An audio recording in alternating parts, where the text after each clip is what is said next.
συνεχίζουμε με έναν άλλο παραδοσιακό χορό της Παύδρας, πάντα στενά δρομόπα, στενοσόκακα που λέμε στην καθημερινή. Πάμε στενά δρομόπα.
Συνεχίζουμε με έναν άλλο χορό της περιοχής Παύδρας που λέγεται Μαύρον Πεγάλ. Στην τουρκική γλώσσα λέγεται το χωριό αυτό, λεγόταν Καράπουνάρ, με 650 κατοίκους, από τους οποίους σώθηκαν μόνον 120. Το 1921 είχαν συλλάβει κάπου 62 γυναίκες, Ελληνίδες πόντιες γυναίκες. Αφού τις κακοποίησαν, τις έκλεισαν μέσα σε μια εκκλησιά και τις βάλαν φωτιά. Εκεί μαρτύρησαν οι Ελληνίδες γυναίκες, οι Ελληνίδες μάνες, οι Ελληνίδες αδελφές, οι Ελληνίδες αραβωνιαστικές. Προς τιμή λοιπόν αυτών των γυναικών που χάθηκαν τόσο άδικα αλλά και τόσο μαρτυρικά, χορεύεται από τότε αυτός ο χορός, το Μαύρον το Πεγάλ, Καράπουνάρ. Πάμε παιδιά μου!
Και ο επόμενος χορός λέγεται Σαρικούζ, το ξανθόν το κορίτσι.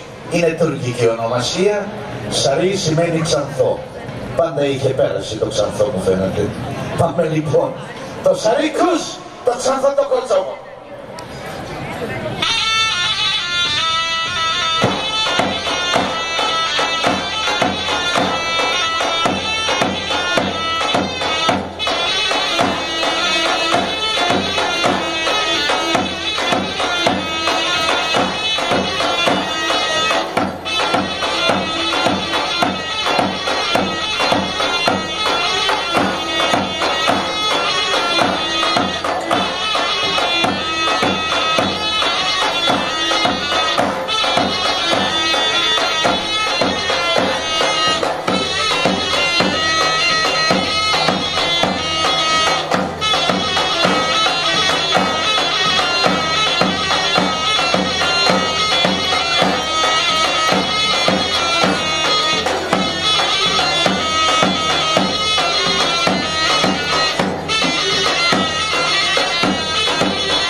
Όπως είδατε και όπως ακούσατε, ο ρυθμός, δηλαδή ο βηματισμός και η μουσική είναι διαφορετική από το Σαρίκουζ που ξέρουμε τόσα χρόνια του Ανατολικού Πόντου. Έχει μία διαφορά και όμως έχει τη χάρη του. Ο ρυθμός έτσι όπως τον χόρεψαν τα παιδιά μας έχει τη γοητεία του. Είναι κάτι το πανάρχιο, ίσως το αρχαϊκό. Έχουμε τώρα μία ενότητα με τις κοπέλες μας, μία ενότητα 3 χωρών. Είναι το Τίταρα, Γετήρε και Τάμσαρα. Πάμε παιδιά μου!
συνεχίζουμε βέβαια με έναν άλλο πανάρχαιο, πανελλήνιο χορό που μνημονεύεται από μεγάλους ιστορικούς, τον Θουκυδίδη, φιλοσόφους τον Πλάτωνα, θεατρικούς συγγραφείς τον Αριστοφάνη, τον Ξενοφόντα, Θεσσαλία, Μάνη, Κρήτη, Κύπρος, Πόντος, και είναι ένας πανάρχαιος χορός. Εμείς τον φέραμε μέχρι τις μέρες μας γιατί για μας είναι τρόπος ζωής, τρόπος έκφρασης. Ο Σεραποντιακός χορός, ο Πυρίχιος, Ατσαπάτ είναι το εισαγωγικό και μετά τα παιδιά μας περνάνε στον δυναμικό Πυρίχιο χορό. Καλώς το φίλο μου.